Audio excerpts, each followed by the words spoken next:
এই সিনেমাটার সবচেয়ে ভালো দিক যেটা আর কি কন্টেন্টের জায়গাটা, সেটা হচ্ছে মানে আমরা সবসময় শুনি এখানে রাজনৈতিক আলাপ করা যাবে না, এই শুনি।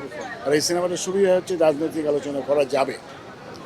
তো এবং রাজনৈতিক আলোচনাটা জরুরি প্রত্যেকটা সেক্টরে, সব জায়গায়।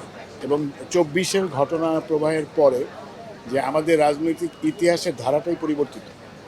এই পরিবর্তিত ধারার মধ্যে কে কি ভাবছে, এবং আমরা যে বলছি যে বহুত্ববাদকে ধারণ করা অথবা সব চিন্তাকে একসাথে নিয়ে আসা, এই জায়গায় এই সিনেমাটার একটা রাজনৈতিক ভূমিকা আছে।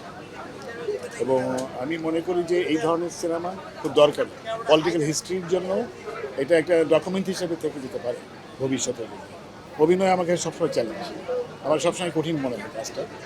আর এখানে চ্যালেঞ্জের মধ্যে ওরকম কিছু ছিল না, আমারটার বরং চ্যালেঞ্জ কম ছিল, কারণ আমার লোকেশন একটা জায়গায়। আর চ্যালেঞ্জের মধ্যে যেটা ছিল যে যেসব মেটেরিয়াল নিয়ে কথা বলা হয়, যেমন আমারটাই ছিল কৃষি নিয়ে।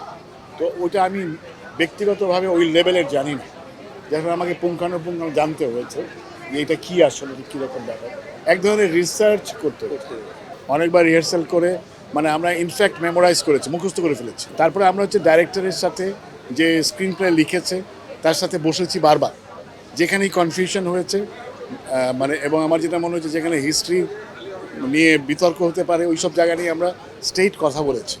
এবং যে কী হওয়া উচিত না উচিত আমরা এক ধরনের আলোচনার মাধ্যমে ঠিক করেছি।